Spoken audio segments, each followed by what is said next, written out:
Right. So thank you all. Let me at the very outset welcome all of you to the webinar. Let me invite Professor Basan to give us an overview of the SIGs and lead us into the session. Basan. Thank you, Anurag. I don't want to take too much time. I'm very happy that we are having such an interesting discussion today. SIGs are, or special interest groups are, is a mechanism to engage with alumni at the institute. The idea essentially is that if we can get together alumni interested in specific spaces like technology, product development, and data analytics, they can bring a lot to each other and also create interesting learning opportunities for the campus, both for faculty and students. So we have created 14 such special interest groups. And the core idea essentially is that if we are able to create a good network around different kind of interest areas, it might help growth and learning both for the faculty and students on campus as well as for the alumni.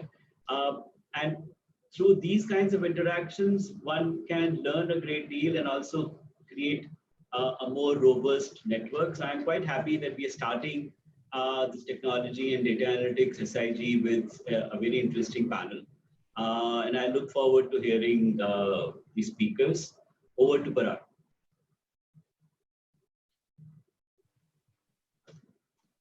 Parag, you are on. Yeah. Thank you, sir. Good morning, everyone. And so I must start by acknowledging that it was Professor Basan's course that started me on the journey into product management. So there was a final year elective on new product development jointly offered with NID.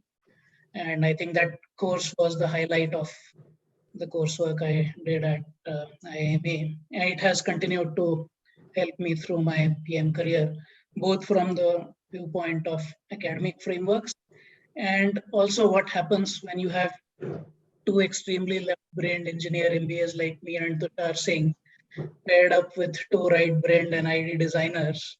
So we were expecting magic would happen, but maniac chaos happened. So we wanted to get on with our spreadsheets and they wanted to make sure the design is really slick. And it helped me as I interacted with UX designers and marketing folks over the years. Another interesting connect with Professor Basant is he anchored the IQB workshop in December 98, which led to the genesis of the CIIE. And that connected me to Pawan Mehra at GBFL and then Prabhat Agrawal, who offered me my first role as a product manager at Parsec Technologies. So I think, Rakesh sir, I owe my product management career to you. Thank you for that. So with that, let's go across and let me introduce you to the panel for today. And so we have a stellar panel today with 4 alumni who've all been in the product management space for 20 plus years each. So Bala, PGP 93, D18, Balaji. He is a Indian history and culture buff, and he has a very popular YouTube channel. We're hoping that it's going to overtake Alt Balaji soon. Next up is Navneet Singh,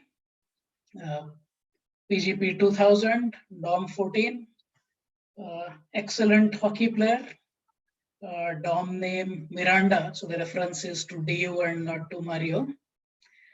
He's retained his charming looks, and the thing I remember about Navneet is the hockey tussles we used to have on the tower lawns.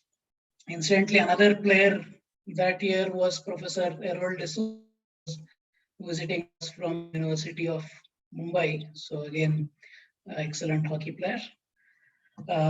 Third on our panel is Anand Subbaraman, D10, intro. So it's quite recursive, intro for intro. And avid runner. And he's the guy who knows pretty much everything about everything, of course, after Subbaraman Swami. And then Bhaskar Chatterjee, D4, Bhaski, music buff. So Bhaski and Anand ran a music channel in the Bay Area for a while. And he's one of the most relaxed and optimistic people that I've been around. And then me, PGP 19, 99, D18, Gutka, avid cyclist and education enthusiast.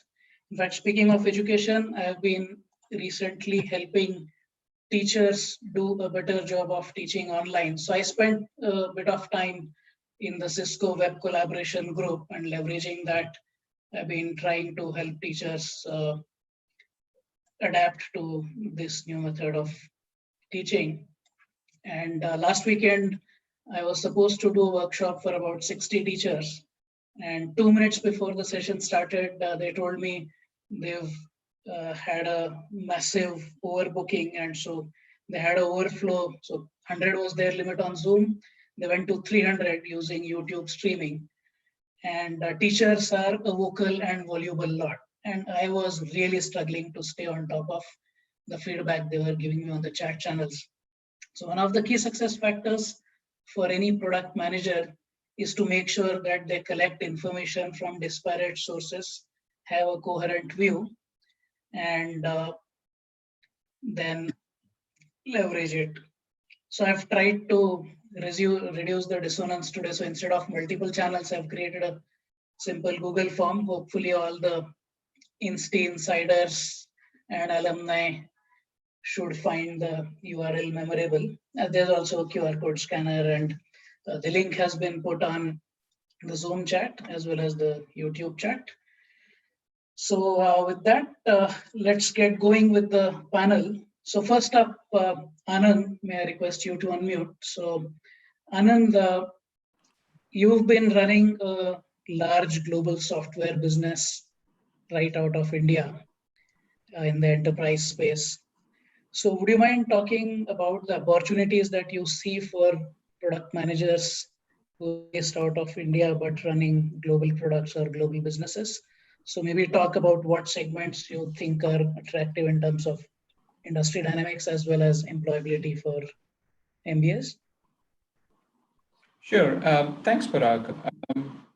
So I think I have spent around all my career, probably over 2 decades in product management, product strategy, and then on to running a business as a GM for a large product company. And my experience has been that I have actually built out product management teams in India for over 15 years. When I look at the whole space, you really need to think of it in probably in 2 dimensions, right? You have what I would call as a very simple view is global versus local as 2 dimensions, and B2B versus B2C. So effectively, you really have 4 spaces or 4 quadrants where you can essentially further your career, right? For example, B2C local would be an example of a Swiggy or a Zomato. B2B local would be a little more like a Tally, for example, which is really more focused in the enterprise space. A B2C global would be more an Amazon PM role for the global business. And a B2B global would be for an Oracle or a Microsoft doing, for example, right? So I just want to put it up into four of these. And again, I think the points that I would like to state is when you're looking to run and grow, the local businesses, when you're in the local space, in the local market as a product manager, it's always easier to grow because you are with the market. So you are a part of the business itself, right? But when you're looking at the global sides, it's important to see that 2 things come into play. One is geography. And a geography, I mean, is where does your revenue come from, right? The fulcrum of a product business, the epicenter tends to be where the revenue comes from. And that's a piece that I just want everybody to be aware. And the second piece is really around domain expertise. right? Especially as you go into B2B, into any space, right? Be it security, be it industrial automation, be it cars, be it enterprise software. Well, B2C, a lot of it is about consumer psychology, consumer bent, and you're doing very cutting edge stuff. But in B2B, a lot of these things come into more into the domain side of the house, and it's a long haul play. So I think to really cut to the chase here, right, is the B2B growth space for a product manager global. Domain expertise, build it over time, focus on the market also apart from internal focus.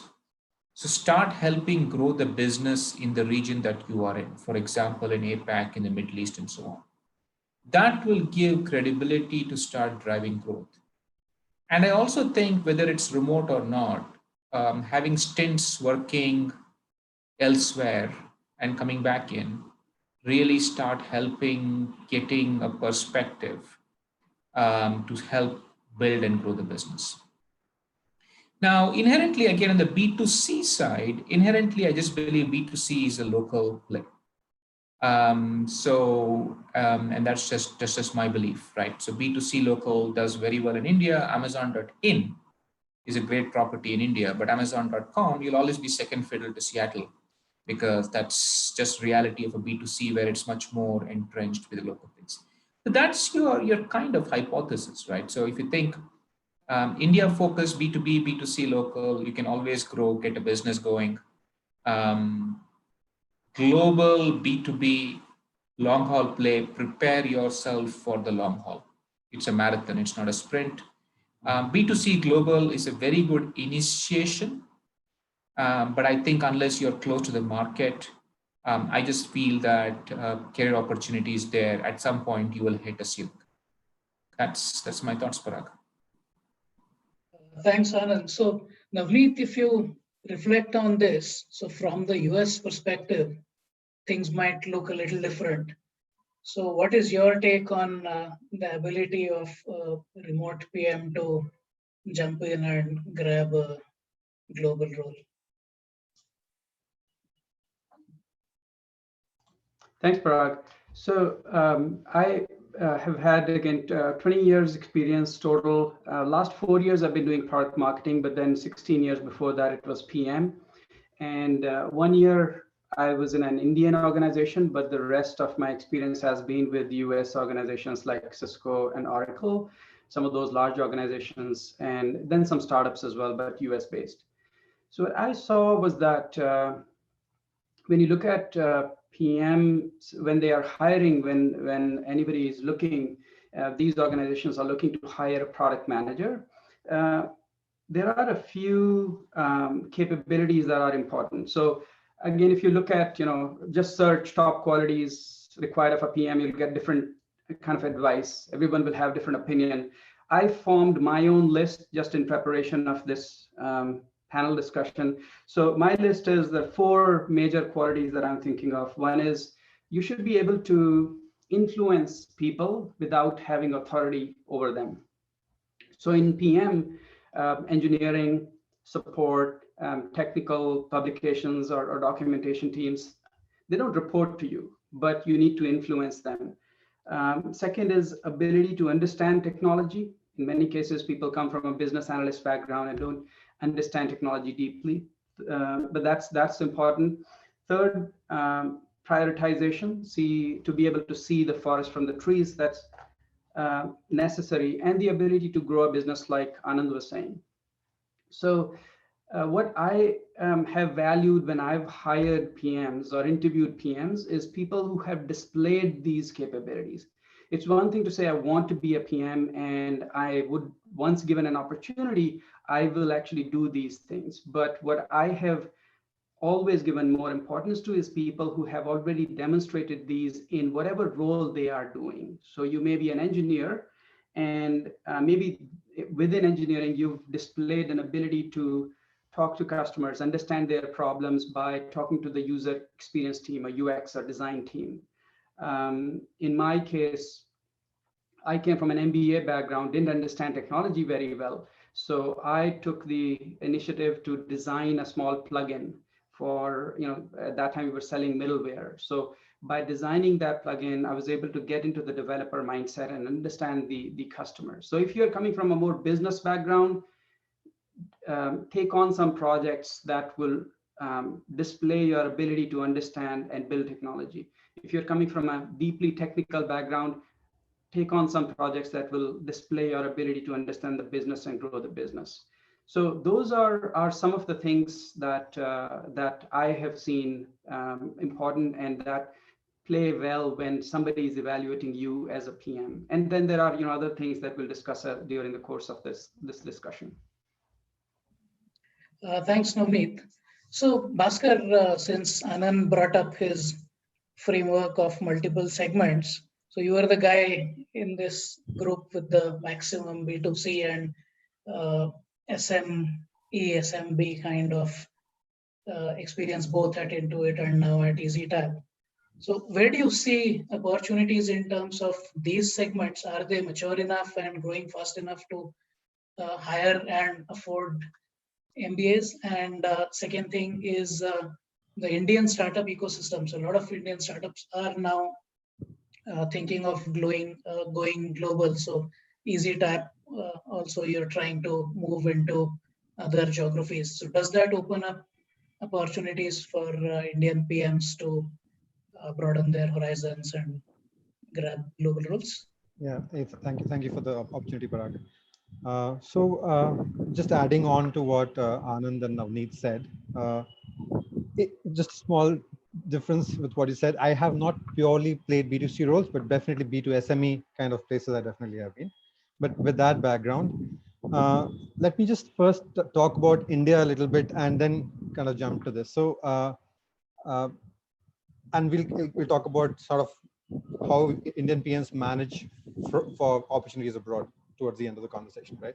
So right now, I think India has some real problems to solve, and the opportunities are really immense. Okay, someone once told me earlier that if you can connect the dots between problem areas and emerging technology capabilities, and you can do it with some level of competitive advantage, you can really move the needle in a way that matters, right?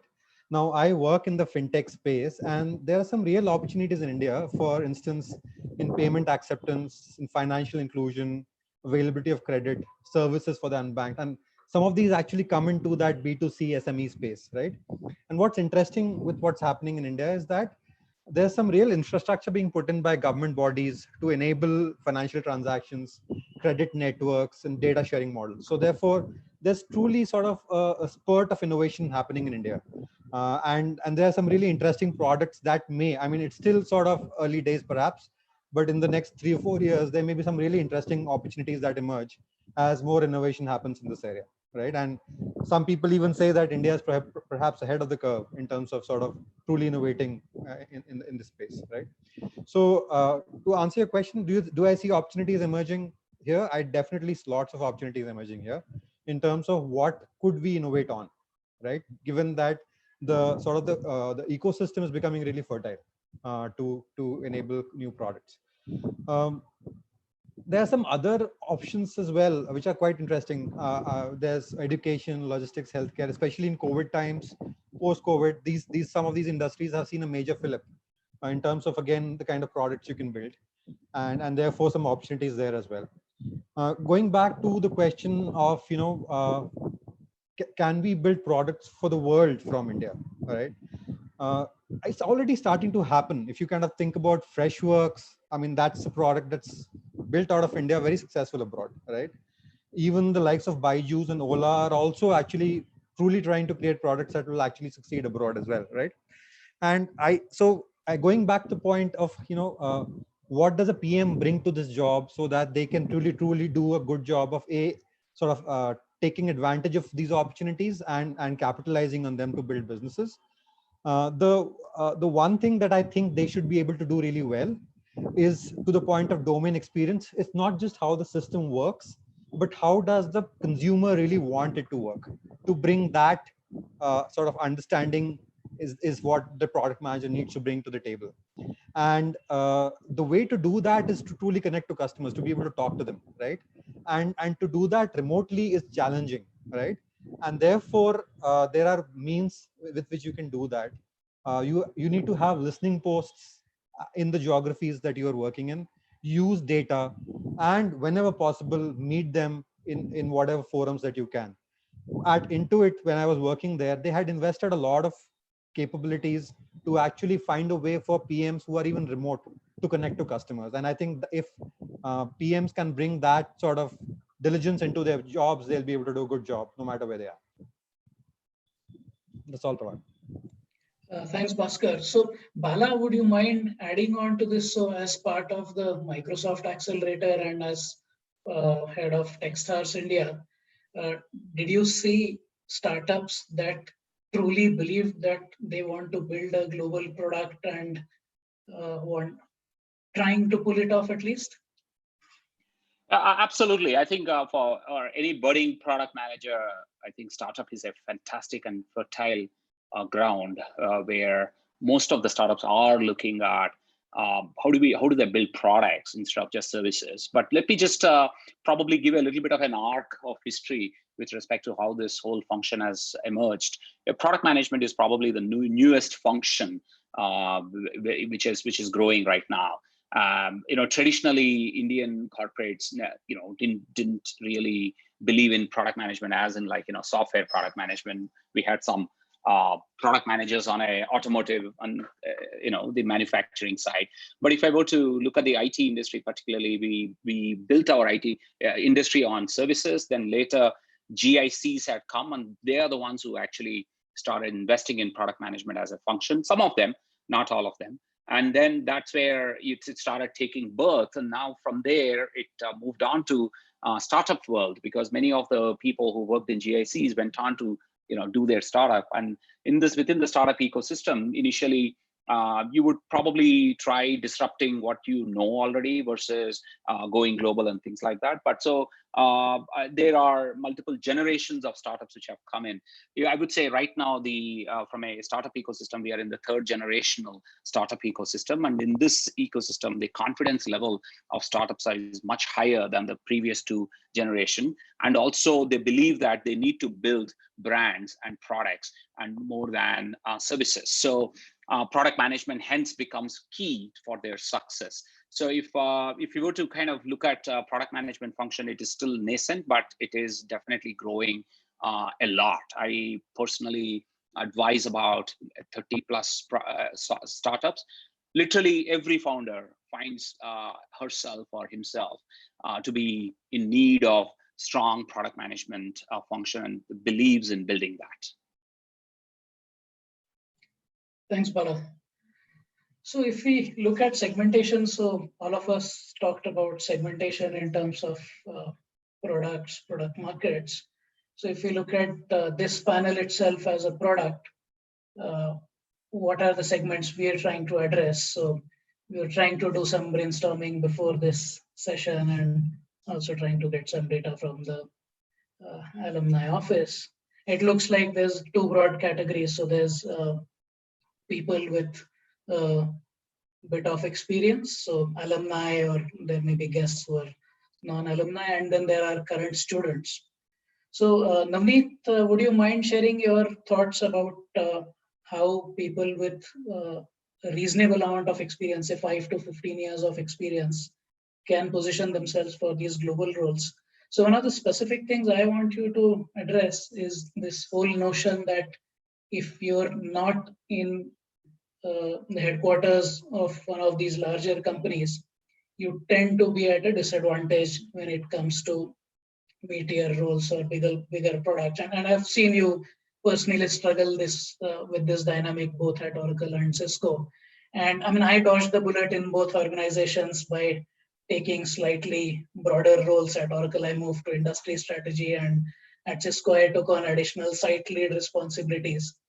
But if I had stayed true to just the PM path and with my insistence of staying in India, I would have hit that ceiling and sort of maxed out and gotten frustrated. So how do you think people can approach this? Yeah, Parag. I think let me share like my story. So when I graduated 2000, that's when my first job was Deloitte, and in about less than a year, everybody who was recruited, almost everybody, was laid off because the bubble burst. And at that time, I joined an Indian. So I went back from Philadelphia back to Hyderabad and joined a startup. And that was an Indian startup. As I was saying, I have about a year and a half experience in an Indian organization. So there I really, one thing that I had learned in about a year's experience in the US was that it is important for me to understand technology. So my background was biotechnology. So I was not deeply, I didn't understand things like Java and what a developer goes through, or what a B2B product does, and what are servers, like how do you store data. So all of those things are very basic, but I just didn't understand a lot of those things, and which I told myself I must understand if I need to make progress in this. And at that time, I had no idea I'll be a product manager. I didn't even know there was a product manager role that exists. But I taught myself to just write, like I was saying, some plugins. I also accompanied the sales reps. So I was assigned, it was again a small startup, but I was assigned the North India territory. So even though we were based in Hyderabad, I used to constantly travel to Delhi to talk with the sales rep. So there I learned many things, like how to pitch a product, how do you, what things does a customer respond to and what they don't, how not to talk after a sale has been completed. Some of the lessons that we learned in a, in a sales pitch, and also never to talk about pricing and always let the salesperson talk about pricing. So I would have never learned those lessons if I didn't push myself out of the comfort zone. I had come from a IIT and IIM background, and there I was just selling technology, trying to sell technology to people. And there was also an instance where the sales rep was just expected me to be like a sales engineer.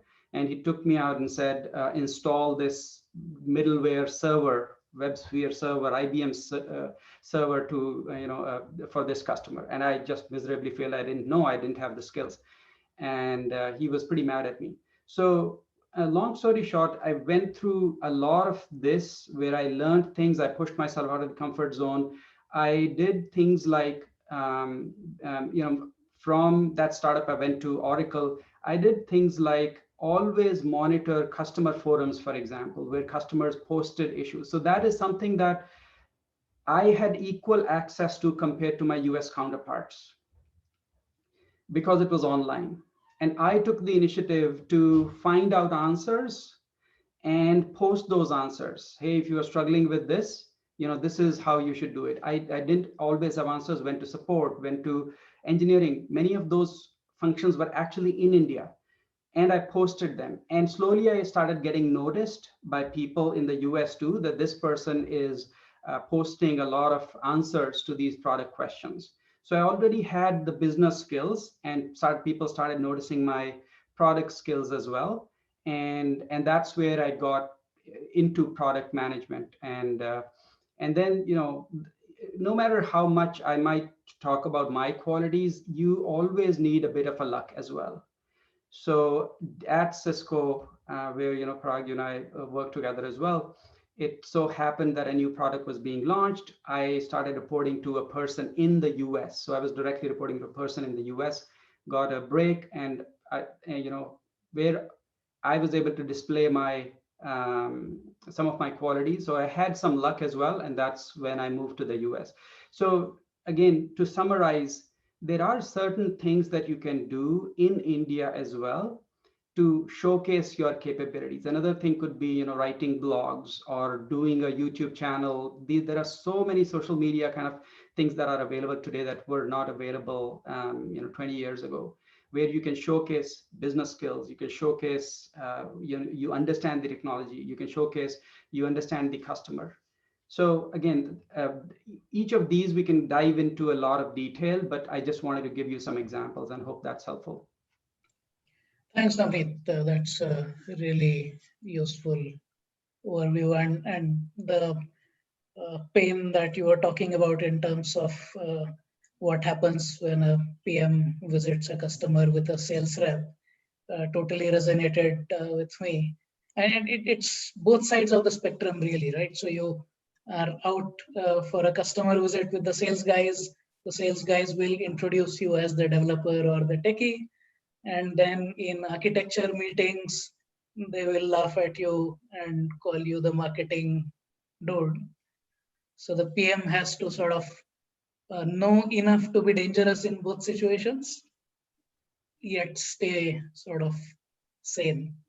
So coming back to our segments, so Bala, the other segment that I would like you to address is current students. So what are the ways that current students can build an array of skills and also some kind of verifiable portfolio of work or credentials that would impress potential employers in terms of PM skills of the candidate?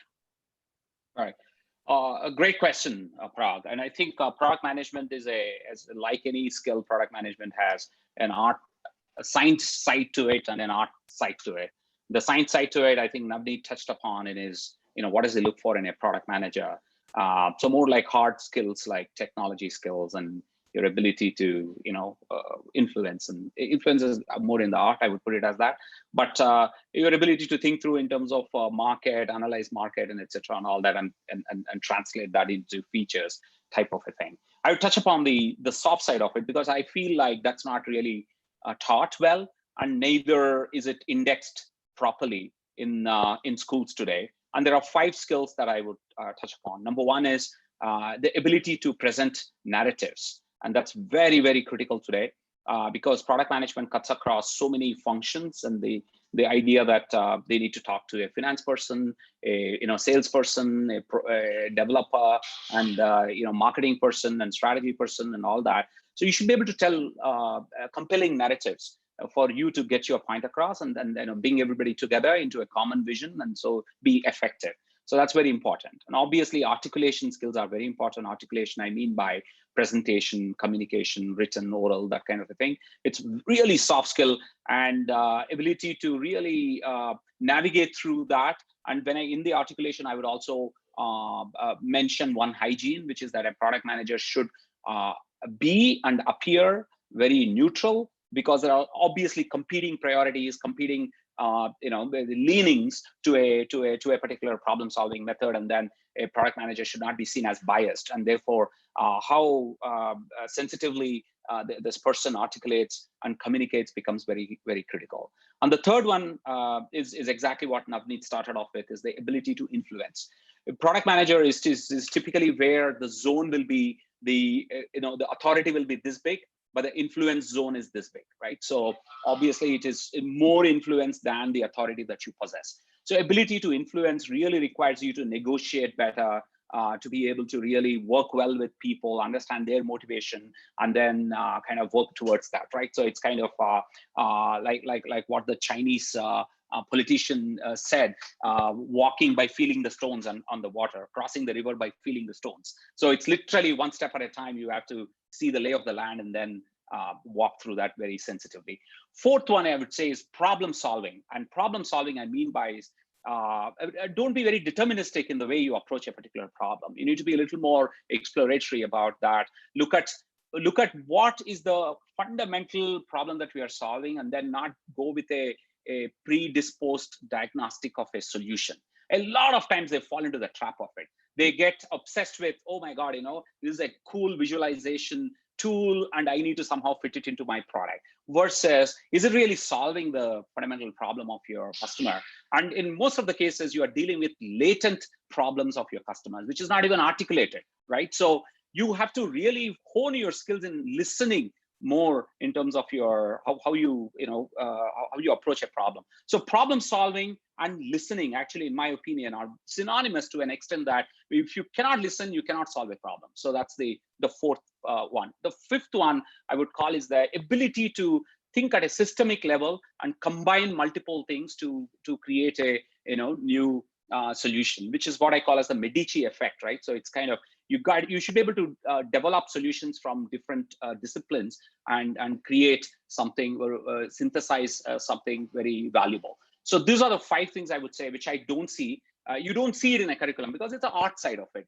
How do you gain this? How do you gain this? Is primarily by kind of imbibing yourself in the industry. Most of it is gained through osmotic, by working with a startup or doing some real-time projects. And if you put your hand up and volunteer, a lot of companies, including mostly startups who don't have money but they have fantastic problems that they want to get solved, will give you a project.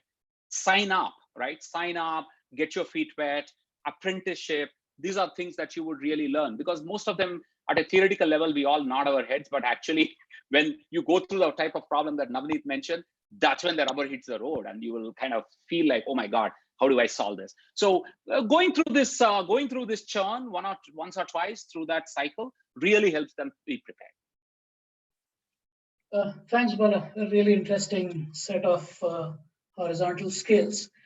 Can you also talk a little bit about the psychological aspects and the mental makeup of the product manager? So one of the things that I struggled with personally is this whole dichotomy of a product manager needs to be deeply analytical, which introverted people are good at. So I'm happy to sit in my corner and analyze a ream of data and get something out of it. Yet I'm working across so many functions across the organization, and I'm working outside the organization with customers, with suppliers, with partners. And I have to cultivate this ability to be extroverted as well. And so I had a very interesting conversation with Professor T.V. Rao about this.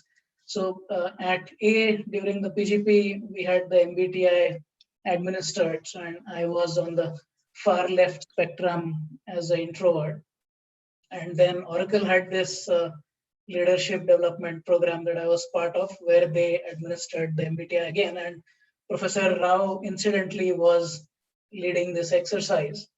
And this time it turned out to be E. And I was like, sir, what we've been taught is that that's a preference. How can you swing me from an I to an E? And so I spent about an hour unpacking this with them.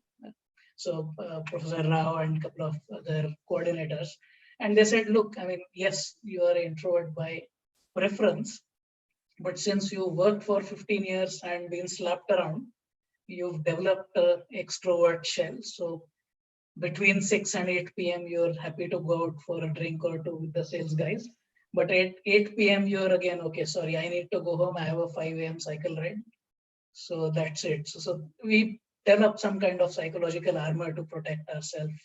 So maybe would you talk a little bit about that as well? So I've got a lot of scars on my back, like Navneet has his, and Bhaskar will have his, and Anand obviously has a lot. We both worked at Oracle and exchanged a lot of lunches and stories. But I got my FDDs, which are the specification documents, thrown at me in the review rooms, and particularly in Oracle. Oracle. Oracle is a deeply engineering culture-driven company. So engineers, are the kings, and the product managers are like, they are the ones who, if you need a soft target, it's the product manager, right? So you really have to be a lot more technically strong in Oracle to survive as a product manager. So, but irrespective, I think a lot of humility. I think product managers are they have bullseye on their back, and they are they are the people everybody will.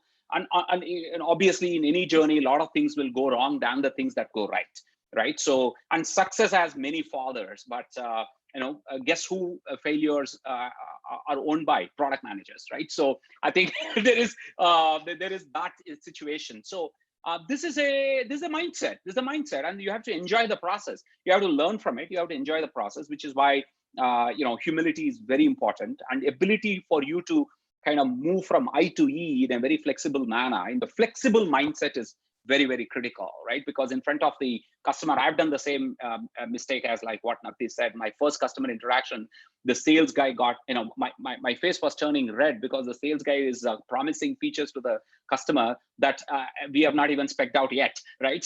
And he came out and said, I will never take you to another customer meeting if you put that face up, right? So I think, but these are the things, you got to understand.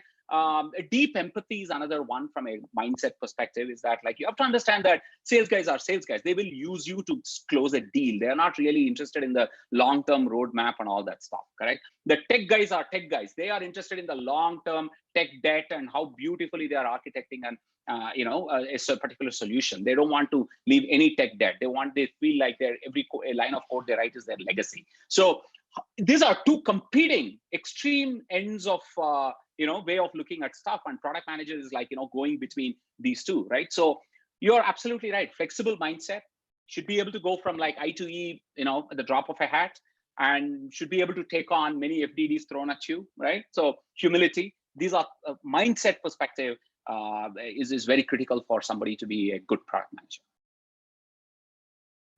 Thanks, Bala. So there's a few questions coming in from the audience. So people just put up your questions on the Google form. So before we start taking the audience questions, we'll do one rapid fire. So we've talked about the abilities of a product manager, and everybody talks about PM being the transition point to become a CEO, and Thomas Kurian and Sundar Pichai have shown us that it works. I want you to take a minute or so and talk about what are the biggest challenges, or what are the things that you hate about the PM role. So the students particularly understand this dynamic and they're prepared for it. So it's not going to go away, but that's the reality. So maybe Anand, starting with you. Sure, and I think Bala touched upon it, right? End of the day, the product manager role, as my wife would say, is like managing between your mother-in-law, the family, and everybody else, right?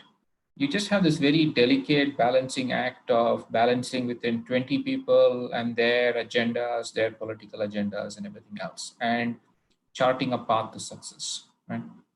And that's a very important dynamic that I want to leave all of you back, right? You have to learn the art of the deal, to quote Donald Trump, right? And that's really one thing. And the second piece I really want to emphasize on it is perfection is the impediment to greatness. And again, don't try to make it perfect. You will die in that journey, right? Greatness comes, there's always going to be some imperfections in your product, in what you're trying to do, but that will get you much faster and much ahead. That's just two pieces of advice.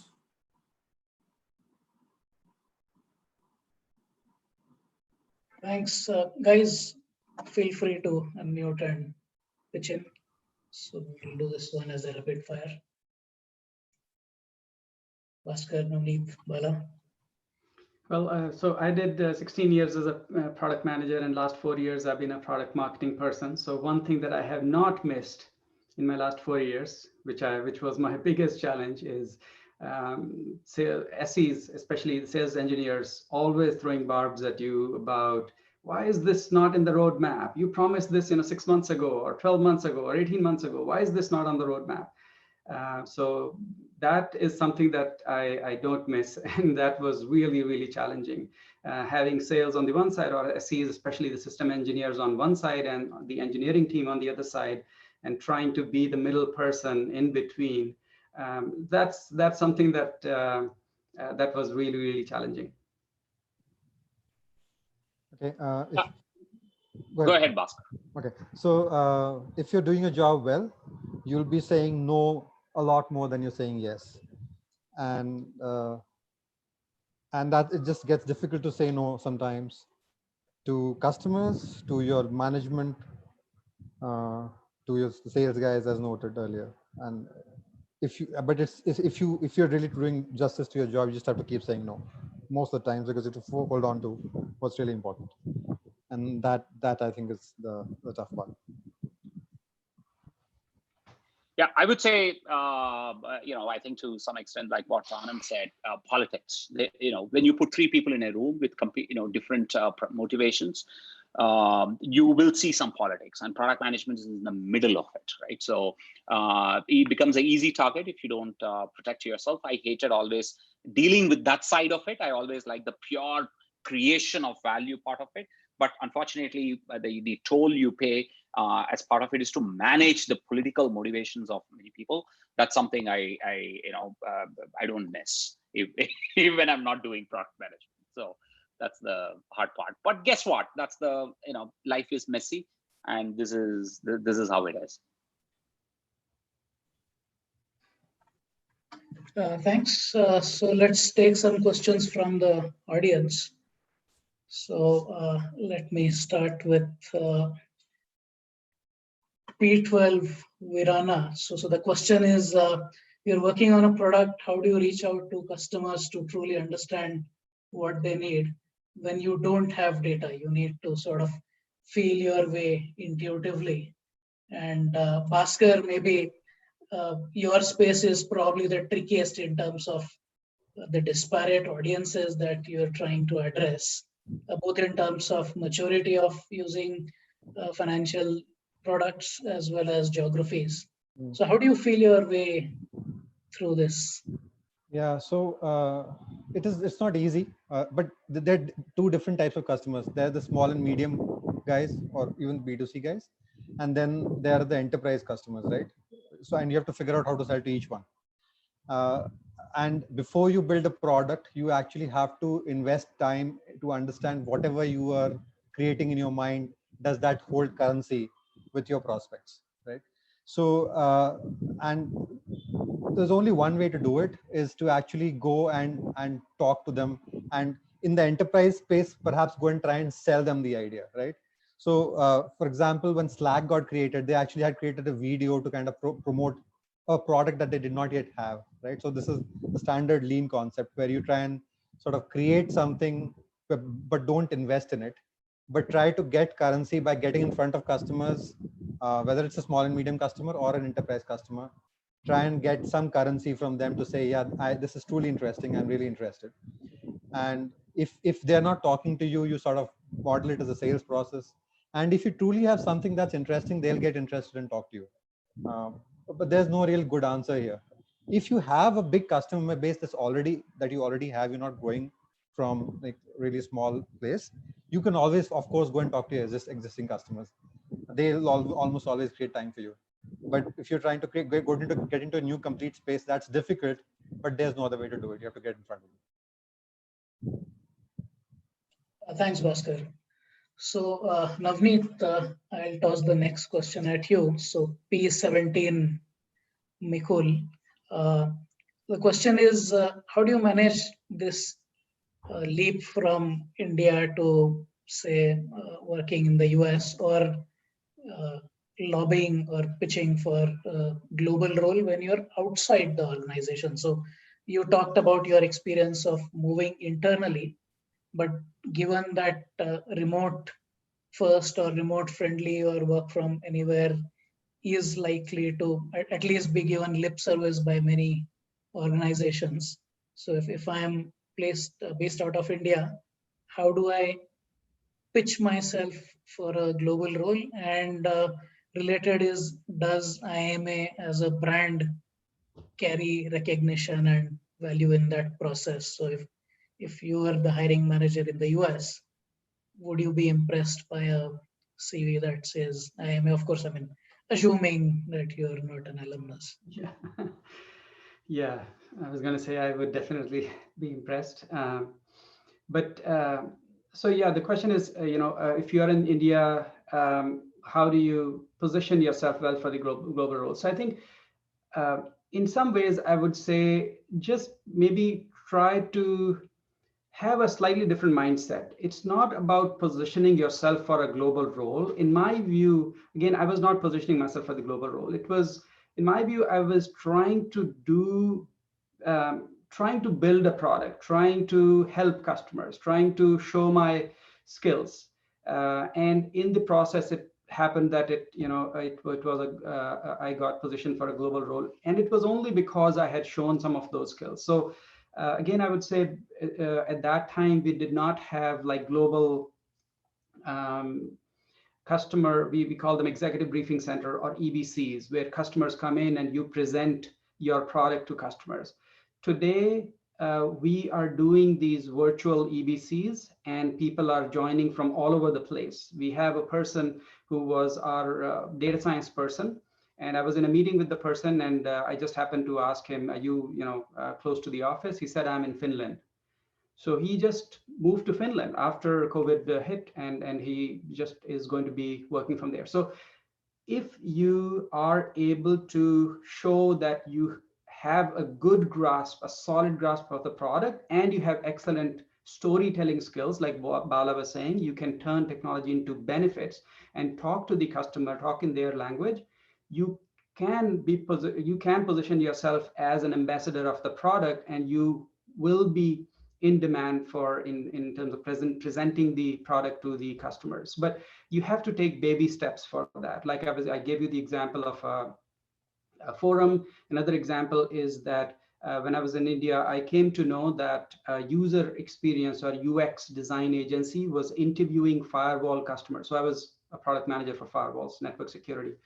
And they interviewed many customers. They were paid by the US UX team, user experience team, to go interview customers and even some non-customers. They produced 30 hours of data, which is not I wouldn't say data, it's recordings of those customer interviews.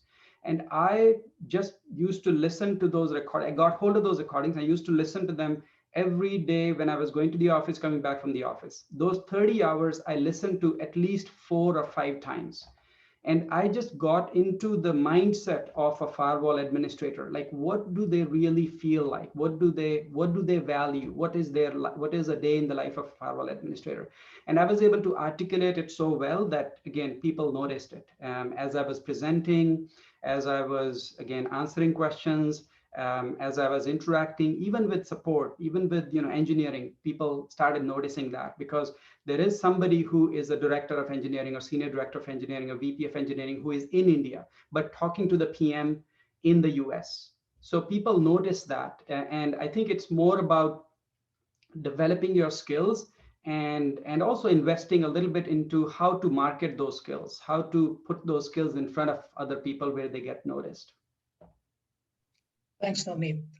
So we've all spoken about influencing without authority, and that's the bedrock of being a product manager. So Bala, there's a question from Abhilasha saying, do you have any workarounds or hacks to manage that? So yes, I mean, it's a given that you need to influence without authority, but are there any sort of shortcuts or hacks so for example, one of the things is you scratch my back, I scratch your back, and address the what's in it for me, especially when dealing with sales guys. They tend to be very transactional. So if you sort of have some kind of carrot that you can dangle in front of them, it influences that conversation. But of course, I mean, it doesn't work across the spectrum. So architects will deeply resent you if you try and pull that kind of stunt. Yeah. So there are a few tips or tricks that all of us, I know you have done it, I know Anand has done it from first-hand experience, but these are something I've seen really work. Number one, I mean, and I'm going to layer it. Okay, so number one is there's going to be conflict, right? So there's going to be in a conflicting situation, which is totally fine, but they need to see the human in you, which means you need to spend some time, have lunches with people or dinners with people that you deal with, like both developers, architects, strategy folks, marketing guys, sales guys. You gotta go have a drink or have a lunch and share some personal stories. Then you know that you are at least covered to the basic level. They at least give you that level of respect that, even in the worst case, they won't throw you under the bus. That doesn't still mean they respect you, right? It only protects you from being thrown under the bus. Many times, if you haven't done it, you definitely get thrown under the bus. Second thing you got to do is to really understand their deeper motivation. What is this person's KPI? So one of the things I always do is when we go for meetings, first thing I want to understand, I don't care what your mouth is saying, but I want to know what your KPI is, because that's what you'll be doing, right? So knowing your salesperson's quota is very important. Knowing your top 10 accounts that your salesperson is going after is very important, right? So knowing how many years a architect has been in this job and when is his next promotion is very important, right? So these are, it may feel like very Machiavellian or Chanakya Niti, but that's not. But that's how human behavior and nature works. So that's your second level, which I would say is know what they really care about, right? So, and then if you are able to understand that, you develop empathy towards it. Number three, you have to create IOUs all the time. You got to do favors to them, and then it's a currency. It's a kind of a informal currency that you have to that you have to create. That's the third one. I always create currency. I do favors whenever they need some help. I do it. I don't expect anything in return, but I know that it creates some goodwill among them. The fourth is you have to gain respect, which means you have to know. You have to speak their language. You don't have to beat them in their technical domain, but if you come out as an outsider in their technical domain, they don't respect you. For example, if you're sitting with an architect and having an discussion about you need this feature, and the architect is telling, were you smoking when you came up with this? Because it just doesn't fit into how our architecture works. We just don't do it this way. And in Oracle, it's a really tech-led architecture, literally. If you don't put your buttons in a certain way, if you don't follow in a certain process, they won't even build it for you, period. You may go build whatever designing you want to build, but they won't. So components are already prefixed, and it's a very model-led, very good thought, and it's a very engineering-led thinking. But you have to know that, right? I mean, if you don't know that, my first FDD was like, I was just really smoking. I wasn't smoking, but I was smoking in a literal sense, where I came up with whatever fancy features, which really they couldn't build it. So knowing their landscape, knowing their technical domain to an extent, the extent that you can appreciate the limits of it, that way you will gain respect, because then I took care of it, and this is how I'm presenting, because I know you can't build it this way. If you can at least speak to that level of depth, that gives you a lot of respect. And same story with your sales reps. Go to them and see their challenges. No, I mean, it's hard to be in a sales rep's shoes at the end of a quarter. I mean, literally. I mean, these guys are literally pulling rabbit out of thin air, right? So their pressures are different. And if you can at least walk with them and watch them and see their pressures, you would be able to connect with them and gain their respect from their angle. So these are the 4 ways in which I would say tips and tricks in terms of how a product manager can really gain that cred. Thanks, Bala. So we're nearly at the end of the 1 hour we had scheduled. So Anurag, may I request you to formally sort of close the session. For the participants, some of the panelists are okay with hanging around for a little longer. So after Anurag closes, we can still leave the session on for a few more minutes. And the beauty of the Google form is that it is persistent and asynchronous. So if you have questions, keep putting them into the form. We will monitor the form and get back to you on email. And people who are going to watch this recording later on, I would encourage you to do the same thing. So send in your feedback, send in your questions, and I commit to monitoring this form at least once in a couple of days and responding either myself or getting some of the panelists to respond. Anurag? Yeah, so thank you, Parag. I was just going to say that the session will continue after that, and the panelists will be happy to take on additional questions. So don't just go away yet. So starting off, I want to thank Professor Basant for agreeing to provide an overview of the alumni special interest group and setting the stage for the session. So when when at the institute we were thinking of coming up with the first webinar for the technology analytics SIG, we had of course had a few sessions earlier, not webinars but physical meetups when that was sort of allowed. That was obviously pre-2020. So we've had some really good sessions, but then on the online front we had not done much. But when we were thinking of having this first inaugural webinar, of this ASIG, we wanted a topic of broad relevance that sort of brings in people who have been there, done that, and people who want to be there. And this session really does that very well. So I want to really thank Anand, Bala, Bhaskar, and Navneet for agreeing to be a part of the inaugural webinar of the Technology and Analytics Alumni Special Interest Group, for bringing a diversity of perspectives to bear on the topics that have been talked about today, and for sharing the valuable insights. And thank you, Parag, for bringing this panel together, for moderating well, and for all the spade work that went on behind and before that. So I want to also thank Vidhi, the SIG associate, for all the support that she's provided. We will, of course, as part of this ASIG, be having many more of these sessions and addressing specific topics. There are many of the things that are in the pipeline, and we will slowly bring all of those to you. So do stay tuned and look forward to engaging with you all next time. Over to you, Parag. Thanks, Anurag. Thanks, Vidhi, for all the hard work behind the scenes to make this happen. So I know we had a lot of back and forth on the format, the date, etc., avoiding potential clashes with other SIGs. And thanks for the panelists. Navneet, I know it's late, so thank you for staying up on a Friday evening and doing this with us. A few of the panelists, if you're okay to hang around for a few more minutes, maybe we can take some additional audience questions. But if you have other pressing engagements, please feel free to drop off. Thanks, Anurag and Vidhi. So shall we continue with some more questions? So there are questions. Parag, I need to rush to. I need to drop as well. Sorry, Parag. Sorry. Okay, thanks, Anand and Bala. Thank you. Thank you. Bye. Take care. Bye. Take care. Bye. Parag, Thanks, Bala. I can Thanks, stay Anand. I can stay for a few minutes if you need. All right. Okay. Thanks, If it is Navneet and helpful. Bhaskar. So I can do. let's take another few minutes and then we'll wind up.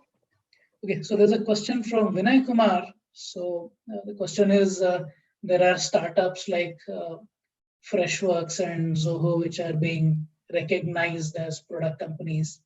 And we've had our TCS and Infosys and Wipros of the world not having done anything in the product space. So why is that? So let me try and answer that. So I'll talk from personal experience. So way back in 2000, when I was at Parsec, so I spent 4 years at Parsec as a product manager for a communications product. And so the days of CRM, Wipro had built a small CRM system, which they were trying to take to market. And we had a call center solution. We were trying to get them to pitch a joint solution to customers.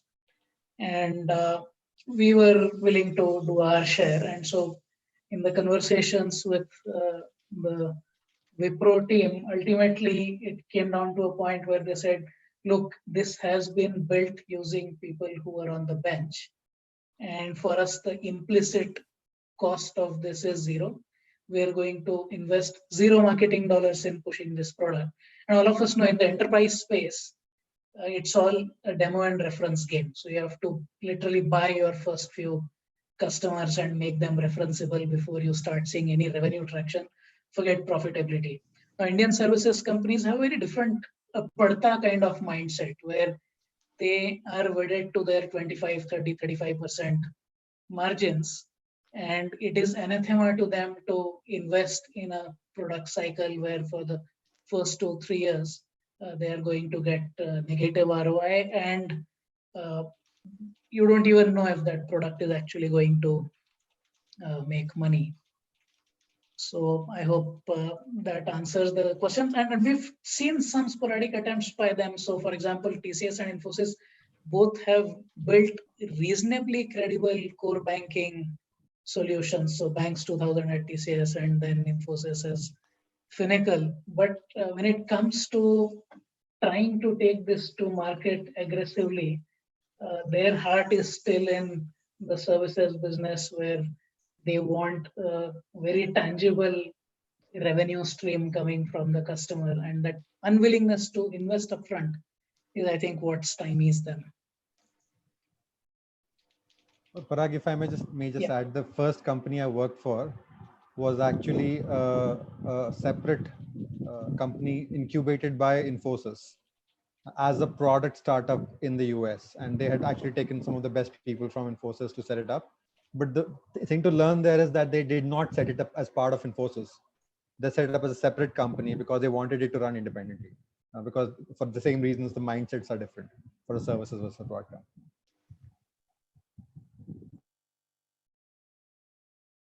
Thanks. So, Navneet, one last question. So, question from Bhavin. In this remote first work culture, what are the key factors that will impact the PM role itself? Yeah, so one of the things that I really used to my advantage in when I was a PM was, again, the ability to know the customer, the ability to be with the customer. And when I was in the US and I was a PM, I used to travel, talk to customers. There used to be events, and like for example, there'd be like a baseball game season opener. You go and meet a lot of customers in one event, and all of those things are now not happening. Those events are not happening. It's just very difficult to have that kind of informal communication with the customer and build that rapport with the customer, where you build a relationship, have like a steak dinner or whatever dinner with them or wine with them, and then later on you can ping them at any time and say, hey, thinking of designing a new feature, what do you think? Would you have a few minutes to walk through this feature with us and give us your feedback? That just building that rapport is extra difficult now. But there are ways to do it. There are some advantages too. If there is a customer in Idaho or in the UK, I can talk to them. Earlier I was limited to the geography, and now people are much more willing to just talk and remotely listen to people, engage with people. So there are some good things as well that are happening. I also feel that given a little bit more time, I think people are adapting. Like we are doing virtual conferencing. In fact, we are almost like learning how to do a virtual conference well. We just did a sales kickoff for maybe about 1,000 to 2,000 people. Several technical difficulties as well, but ultimately the result was good. I think people are learning how to do things remotely and how to do them in a rich fashion. So there are some opportunities as well, even though there are some potential issues. Thanks, Navneet. If I may add, the other thing that we've all grappled with as remote PMs is this factor of being very lonely. So you tend to be one PM in a location surrounded by a ton of engineers and architects, and sometimes there are other PMs, but especially with beasts like Oracle, it's very verticalized and there's not much of a sense of common platform or understanding. With the remote first, I guess that is something that can be overcome a little more easily. So you can have your guilds and other structures where you have a bunch of PMs like you who share water cooler conversations and share vignettes of the challenges of their daily life. So sometimes you just need a shoulder to cry on when somebody's slapped you around for a bit. And that used to be very hard. Now I think that's something that we can do remotely. So Bhaskar, any last thoughts? Otherwise we will close this session. I think we had a great discussion. Thank you, Parag.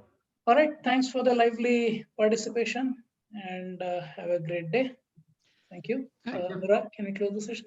Yes, we will close the session now. Thanks, Bhaskar and Navneet, for sticking around and taking additional questions. And thank you, Parag. And we look forward to all the people who've joined in. We will have additional sessions and we will work together to bring many more sessions. Of course, we've had things on technology. We will also have things on analytics and also on the space interface of all of both of those. So look forward to many more sessions like this, and thank you for the participation as well. Thank you. Right. Close the Thank you. session. Yeah.